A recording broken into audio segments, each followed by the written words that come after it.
कहते हैं 30-70 rule eye contact होता है पब्लिक स्पीकर्स के लिए। मैं बता रहा हूँ, ये सारे रूल्स एक साइड पे रख दो ना।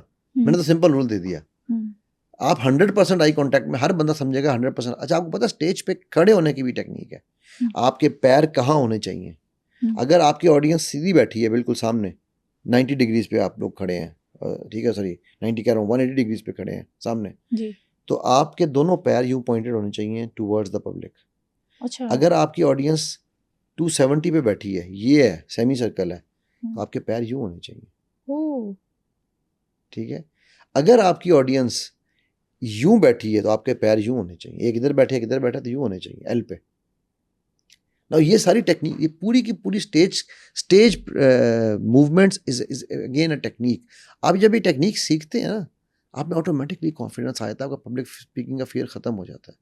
हमारे यहाँ पर लोग अपने पर इन्वेस्ट नहीं करना चाहते। वो कहते हैं जी अच्छा हम यूट्यूब से सीख लेंगे, तो फिर सीख लो भाई। कुछ चीज़ें आप यूट्यूब से सीख सकते हैं, हर चीज़ यूट्यूब नहीं सिखा सकता। इमोशन यूट्यूब आपको नहीं सिखा सकता, ठीक है। पेरेंटिंग यूट्यूब नहीं सिखा सकता। बच्चा पैदा करना यूट्यूब नहीं सिखा सकता, राइट। तो आपको बच्चे को पालना यूट्यूब नहीं सिखा सकता। बिल्कुल। So you need to invest. हमें मुफ्ते की ऐसी आदत पड़ गई है कि हम कहते हैं कि जी मुझे बस मैं लंगर ही खिलाई जाओ, मुझे और कुछ नहीं करना।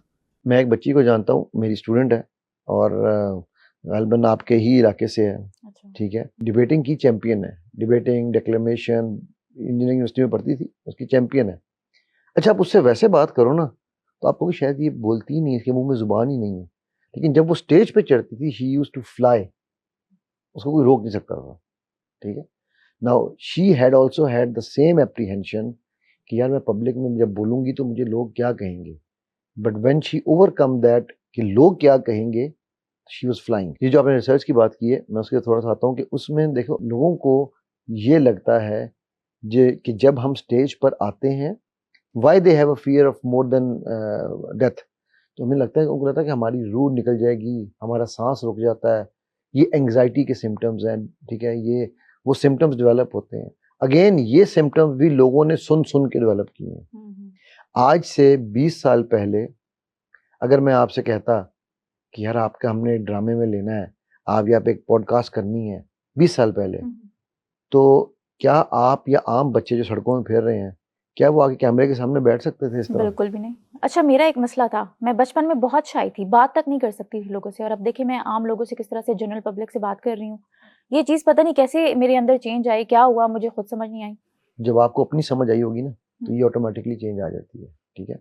दूसरी चीज़ जो मैं बात करूँ, अभी आप देखो कि अब मोबाइल के कैमरे ने इस वक्त पब्लिक स्पीकिंग के फियर को तकरीबन खत्म कर दिया। खत्म कर दिया। ओह जबरदस्त। मेजॉरिटी लोग, मुझे याद है 2001 की बात है, एक चैनल था बड़ा, मैं उस वक्त दुबई में था, तो उन्होंने प्रॉपर्टी पे एक ना कोई शो करना था, तो उसके लिए ना उन्होंने मुझे बुलाया, उन्होंने कहा यार आपसे हमने बातचीत करनी है। तो मैंने कहा यार कोई इशू ही नहीं है।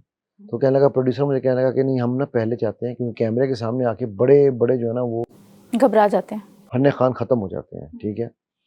तो आप ना हमें एक पहले 15 मिनट का शॉट दें ताकि हमें पता चले आप बात कर सकते हैं। हाँ यार, अच्छा मैंने कभी ज़िंदगी में कैमरा उससे पहले फेस नहीं किया हुआ था उस तरह से। ये मैं कहा कोई इशू ही नहीं है। हम बैठे, हमने को 15 मिनट का था, वो हमने 1 घंटे का प्रोग्राम ही रिकॉर्ड कर दिया। ठीक है।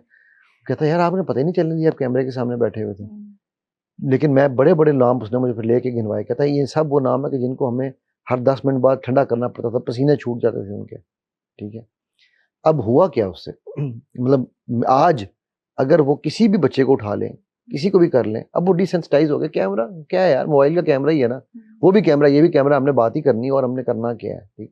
तो पब्लिक स्पीकिंग को भी अगर हम लोगों के लिए इस तरह आसान बना देते ना, या बना दें, आप वो देखना कि वो बच्चे जिनके माँ बाप उन्हें बोलने से नहीं रोकते, they are always good public speaker. एक चीज़ ये भी है ना कि आपने कहा मोबाइल बहुत बड़ा चेंज लाई है, सोशल मीडिया। कुछ लोग ऐसे होते हैं इंडिविजुअल्स जो कैमरे पे, मोबाइल के कैमरे पे बहुत अच्छा बोल लेते हैं, लेकिन स्टेज फियर होते हैं उनको, जब स्टेज पे जाते हैं तो उनको ग्लॉसोफोबिया होता है। ऐसा क्यों बिल्कुल। होता है? जब मोबाइल ने हमारी ये शाइनेस ख़त्म की है, तो वहाँ पर मोबाइल ने हमें वैलिडेशन बढ़ा दी है। अगर आपकी पॉडकास्ट पे या आपकी पर्सनल वीडियो पे हज़ारों में लाइक्स नहीं आ रहे हैं, तो आप समझते हैं यार पता नहीं मैं फेल हो गई या मैं फेल हो गया। हाँ बिल्कुल, ठीक होगी बिल्कुल बात। ऐसा ही है। अच्छा, अब वो वैलिडेशन जो है वो चाहे झूठे लाइक्स हैं, आप देखो मेरे पास ना एक दफ़ा एक बंदा आया, मुझे कहने लगा सर आपका कंटेंट बहुत ही ज़बरदस्त है, लेकिन आपके लाइक्स बड़े कम आते हैं, आपके व्यूज़ बड़े कम हैं, तो आप अपने चैनल की ना मुझसे एसईओ करवा लें। मैंने उससे कहा यार मैं अल्हम्दुलिल्लाह एसईओ के लिए काम नहीं करता, मतलब मैं व्यूज़ के लिए काम नहीं करता। अगर एक बंदा भी मेरी किसी बात से उसकी बेहतर हो जाती है हालत तो ठीक है। कहते नहीं, नहीं सर, उसने मुझे बैठ के पूरा समझाया। एंड में मुझे मैंने उससे एक सवाल पूछा। मुझे कहने लगा सर हमने ग्रुप्स बनाए होते हैं, हमने चाहे वो अकाउंट्स बनाए होते हैं, हम उन अकाउंट से लाइक्स करते हैं तो यूट्यूब को नज़र आता है कि ये चल रहा है। अच्छा, तो फेक व्यूज। Exactly okay. मैंने कहा यार ये क्या झूठ नहीं है? नहीं सर, लेकिन इसके बगैर तो दुनिया का काम नहीं चलता ना। अब देखो ना बात कहाँ से निकली और कहाँ पहुंची। मैं क्या, मुझे नहीं चाहिए भाई ये वाला, मुझे आपसे काम ही नहीं करना। ठीक? क्यों? क्योंकि मुझे वैलिडेशन से फर्क नहीं पड़ रहा। मैं काम अल्लाह के लिए कर रहा हूँ, मैं लोगों के लिए नहीं कर रहा हूँ।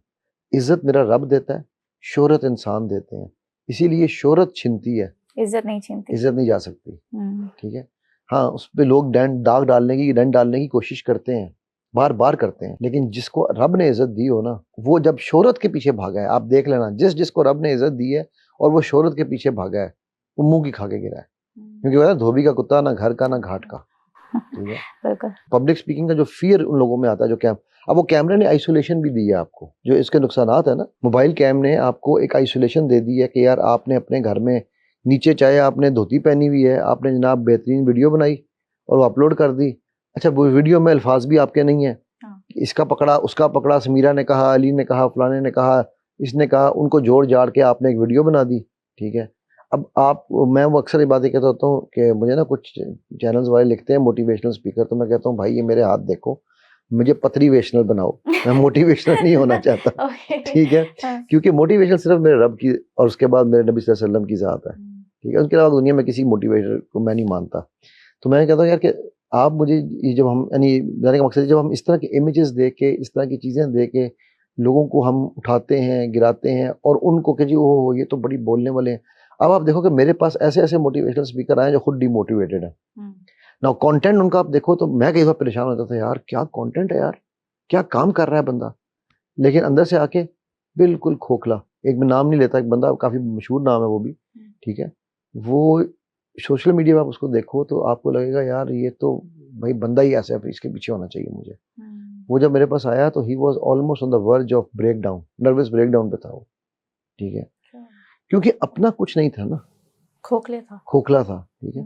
सो अब जब ये खोखले लोग पब्लिक में आते हैं तो इनको एक्सपोज होने का डर होता है। अगर आपने वाकई ही मेहनत की, आप बैठी हो इस पॉडकास्ट के लिए मेरे साथ, मैं देख रहा हूँ आपने नोट्स बनाए हुए हैं, आपने सवाल लिखे हुए हैं, प्रिपेयर किया हुआ है, इसका मतलब आपने कुछ तो मेहनत की होगी ना, कोई तो रिसर्च की होगी, बगैर रिसर्च के तो नहीं आई ना यहाँ पर आप। ठीक ना। अगर आपने ये की ना हो, मुझे लोग कहते हैं सर आप तो, हमने आपको आज तक, मैं ट्रेनिंग्स भी जब करा रहा था हमने आपको हाथ में ना पावर पॉइंट देखी है आपके साथ ना कुछ और। मैं कहता हूँ यार तुम लोग ये देख रहे हो कि मैं आज ना पावर पॉइंट यूज करता हूँ ना मैं अपनी किसी ट्रेनिंग को, कोर्स को, इन पॉडकास्ट को प्रिपेयर करता हूँ बज़ाहिर। ठीक है। लेकिन तुम ये नहीं देख रहे हो कि यार मेरी पीछे 50 साल की जर्नी है, उसमें से भी मेरे तकरीबन अब 15 साल हो गए हैं इस फील्ड में काम करते हुए। ये वो टेक्निक्स हैं, अभी हमने बहुत ही, आप समझ लो कि कोशिश की है, माइनर चीज़ों को टच किया, मैंने जो टच किया कि मैं आपको कॉन्सेप्ट्स दिए हैं मैंने सिर्फ। ठीक है। तो ये अगर और ये टेक्निक्स आप सीखते जाएंगे जैसे जैसे, automatically you will become a good public speaker. सबसे बड़ी चीज़ है, मैं सबसे एंड में से ये कहूँगा कि आप इसको ये समझें कि मैं इसलिए पब्लिक स्पीकिंग कर रहा हूँ कि ये मेरे नबी सल्लल्लाहु अलैहि वसल्लम का तरीक़ाकार था, उनकी सुन्नत थी यार, वैसे ही आपकी सारी टेंशनें मुक जाएंगी।